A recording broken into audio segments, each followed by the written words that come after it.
Welcome to the Manifesting Millions podcast. I am your host, Rashida McFerrin, and today we are going to be doing a parenting episode. It's how to manage your teen pretty much on a daily basis. And so, one of the things that's been very clear to me on my journey in parenting is that I parent very differently from the way I was parented when I was growing up. My approach to managing my son has never really been, what is it, the saying that they had in the church, spare the rod and spoil the child? Yeah, no, I don't beat my son. Like, what are you talking about? Um, and I've raised a perfectly sound, stable, smart, socially aware teenager without having to knock him out every day, unlike my parents or the generation that came before us. I don't know what it is about the baby boomer generation and Gen X that they thought they had to beat the crap out of you in order to get a result, but that is not good parenting. FYI to the previous gens, y'all did a bad job with that. You don't have to beat a child in order to get them to act right. That's so stupid to me. I don't know where you got that logic from, but it was really dumb. Anyway, I guess you can consider my approach to parenting as the softer, gentle approach. Millennials, we raise our kids with Google and technology, and my son had an iPad in his hand by the time he was 2. And it's so funny. I remember this very distinct memory. He used to watch me be on my laptop all the time when I was working when he was really small. And I'm talking about, he was probably about one, maybe one and a half.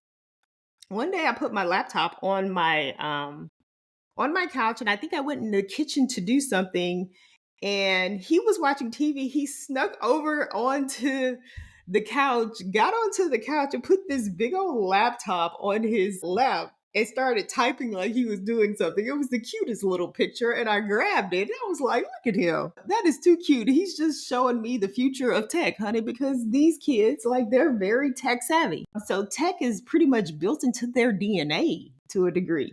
It took us a second to transition over, but because tech becomes alive, the social media era of tech starts to pop off like when we're in our mid 20s and like 2005, 2006, 2007, and so on.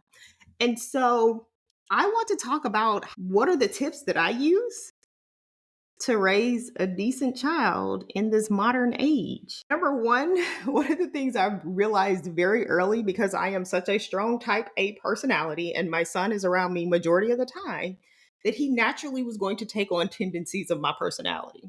And meaning, so he learned very early to be independent, which is a good thing to a degree, because by the time that they get, grown, they'll be able to adjust themselves into the young adult world of where they're going, whether they be going to college or going to a training program or going straight to work. My son is going to college. Like, his independence is something that I've encouraged, like, from way early on. And it's so funny when he started to grow up and like get his own ideals and have an opinion about stuff.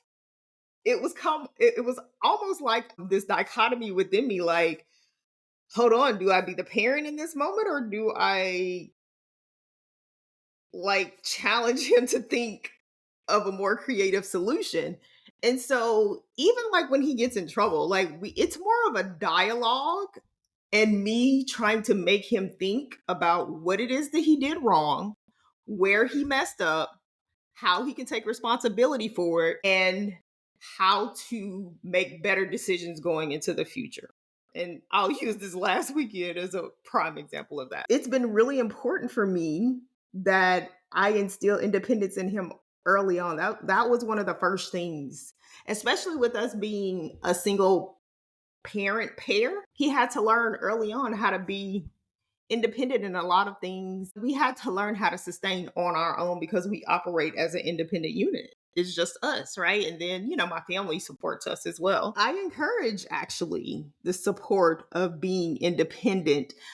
You just have to learn how to reel it in when it goes to challenging your authority as the parent, if that makes sense. Number two, I've already touched on this, embrace technology and social media. I am very protective over my image and my son's image online, our information online. And I just now within the last year, because I'm becoming more of a public presence because of the Pennies to Profits brand, because of the Manifesting Millions podcast, I've had to establish my public persona to present to the world as a representation of my business. And he is a part of that because the funny part about it, the things that I'm teaching in my course, the things I talk about in the Manifesting Millions podcast, I've been instilling in my son since he was literally like, since he could understand a word. So basically one. And so it's so funny to pay attention to his analytical skills as far as business is concerned, specifically in the asset of real estate, is where he tends to gravitate the most because he's always been with me as I've shown houses, viewed houses through the years. For us, when we were shopping for houses, when I'm showing houses to clients, um, he's always given me ideas on how to do stuff better on social media as far as my marketing is concerned. And actually, he's the reason I got on TikTok. Like, he had been asking me to get on there since 2018, and I was like, buddy, I cannot fathom having and managing another social media website like profile right now. It's too much. And so when the pandemic hit, I still didn't get on there until like 2 years later. It was, I think, April 2022 when I finally got on. And the irony of me finally getting on this platform was that I enjoyed being on TikTok more than I've ever enjoyed being on any other platform because they incorporate dance and creativity. And I grew up being a dancer. Pay attention to them when they talk about technology. And another thing for him, I've been telling him lately, it's I am willing to pay for you to go get certified as being a digital marketer or getting like a digital marketer certificate at like now at 16, because that is a skill that's naturally just built into their makeup as being a part of Gen Z, especially the younger Gen Z, like his age. It comes natural for them. They can grow, they can get on, what is it, TikTok, and grow a social media profile of 2,000 followers in like 3 days. Me, it take me like, look, so I just grew my personal TikTok following. I started the page maybe, I want to say 2 years ago. I didn't really post on it. I did sparingly post on it occasionally until probably this last year, starting in September, when I joined my first mastermind with Amy Porterfield, right? And so I started posting on it more regularly. And then I kind of fell off because I was doing stuff in the business and it wasn't as important as my business TikTok page, which I've built up to about 14,000 followers. I woke up like one morning in July. I was like, I think I want to grow my personal TikTok page. It literally was just like this. I logged on, saw that there was some trends going or picked up whichever trend was popping at the moment. And there's always trends on TikTok. So you can always jump on a trend. And then I had 300 followers. I grew 1,700 followers in like 7 days. And now it's been kind of like stuck at that because the girl got tired. I needed to take a break. And I've been focusing more on Instagram. But my point is, in regards to technology, the kids are amazing at it. Say if you have a part-time business or um, you need some part-time digital work done, ask your kid, pay your kid to do it, because 9 times out of 10, they know how to do it. And remember, you can write off up to $12,500 in regards to having your kid work for you in your business each year. Number three is going to be mental health and emotional awareness. Another thing that I have been very conscious of is staying connected to my son's mental health and where he is emotionally, and making sure that I'm not one of those parents that's checked out emotionally and don't know what's going on with my kid. I've always created an environment for him to be able to come and talk to me about anything, even if it's the hard thing that needs to be communicated, and it's a safe place for us. I always wanted him to never feel like he couldn't talk to me about something, even if it was going to be difficult for me. And there have been some difficult situations with us as he's grown up that like we've had to manage through, and we are closer for it because he trusted me enough to come and talk to me about stuff as he transition through the natural phases of life. And the reality is that life is a challenge as you're growing up. You go through some tough times, especially during your middle school years. I remember my middle school years being extremely difficult. And for my son, the middle school years were a time of transition and discovery and trying to figure out who he was as a person, and like trying to figure out who your friends are. Your friends are changing. And here, because of where we live, I think it's just a culture now. Like, because we live in Texas and Texas is so big and there's always opportunity, it is very rare that you will have a group of kids, say, that start in, like, say, the fifth grade and go to the eighth grade, and it be the same group of core kids by the time they get in the eighth grade. 9 times out of 10, somebody's family has moved, they've changed schools, they've done, like, change is always afloat in this environment. And so we've become very acclimated to the fact that it's just a part of the environment that we live in today's culture. And I'm sure there are places that are a little slower. But for example, like where I went to school in the country in Tennessee, change happens, but it doesn't happen as much and as fast. It's way slower. With that in mind, like when your best friend moves away, and then you come back to school the next year, your best friend is not there. And now you're left with the friends that were not so best friends. We had a lot of that going through middle school. It was just a transitional period for us. But once we got through it, it seemed to have gotten better since we've been in the high school phase. So always stay connected to your kids' mental health and their emotional well being to make sure you know what's going on with them.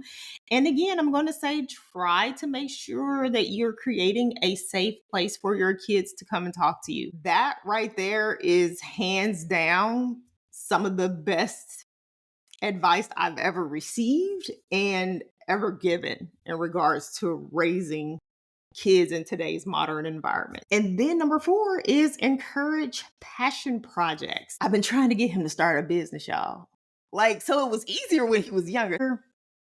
He would naturally start businesses that I didn't know about. Like, it's just like business just comes natural for that boy. Like, I've watched him, especially like in the formative years, do stuff that I didn't get to until like I was in my 20s. And then it just worked for him. And I'm like, it didn't just flow like that for me. As he's trying to figure out what he wants to do with his life, he's 16, there's no rush. It's going to take you a while to figure it out. Even when you get in your career in your 20s, you still halfway confused about whether or not you should be doing what you're doing. I know I'm not the only one that experienced the quarter life crisis when I was in my mid 20s. And so it is what it is.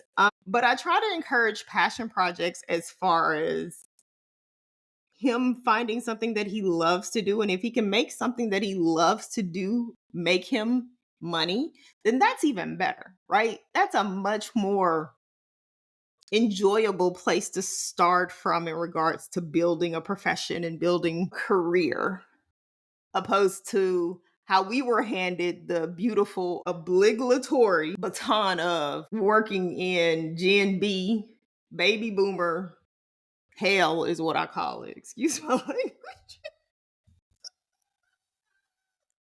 Y'all, I'm sorry. But like working like our parents worked, like I realized early on that this ain't it.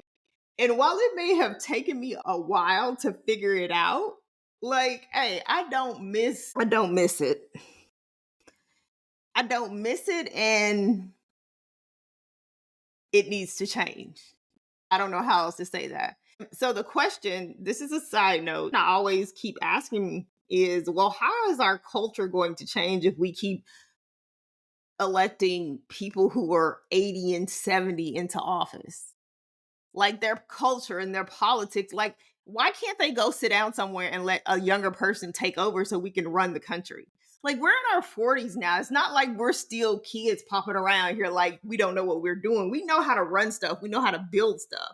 And so I'm like, this election has me so to the point that I'm just like, you know what? I can't. I've almost taken in no coverage on either side because I'm just over it, right? I'm over watching the older gens play their politics, and I'm ready for someone of our generation to step into power, to step onto the stage so that we can change the conversation and move our country in a direction that is centered around a better culture for the people that live here. I'll say that.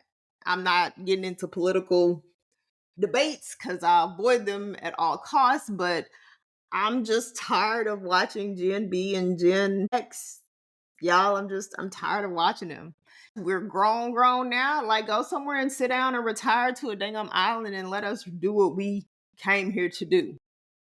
That's the soapbox for another day. But anyway, back to passion projects. Encourage your kids to start stuff, get involved in stuff. So, when they're little, they have to feel it out. When we were in the young formative years, I had them in collaborative sports that was like basketball, football, soccer, baseball, all in one. And then as he got a little older and got a little more focused, we did karate. What else did we do? We did karate, football, and basketball, and golf. The one that stuck was golf and football. And then from the golf and football, what stuck was football. And that's what we do now. And football is a challenge at this age because they're getting hurt. They're practicing all the time. It's exhausting. I want him to go back to golf. And he's like, never happening, Mom. Maybe he'll change his mind as he gets a little older. I'm like, buddy, you could get a golf scholarship. It'll pay for school. How is that not living the life? We spent all those years paying for it and putting time into it. You might as well utilize the skill. He's not trying to hear any of that. I think that's it, though. Those are my 4 tips to managing a teenager. Life is gone life. And so you have to learn how to balance with the things that are coming at you in life, but we're getting there. We're at the fun part now. We play sports and we're getting ready to start touring colleges this fall. It's for real deal game time. And every time we get to another milestone, I'm just like, I ain't ready for this boy to be doing all this. But it's a part of the parenting journey.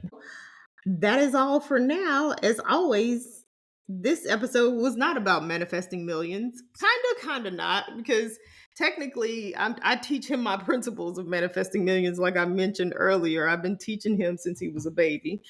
You can always find us on Rashida.ai. I am on TikTok and Instagram actively. And then I just started a Substack. I'm working out how to get it integrated and then how to get it integrated into my website. But I pulled in my podcast and my blog.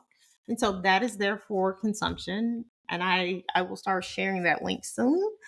And that is all for now. I will see you in the next episode.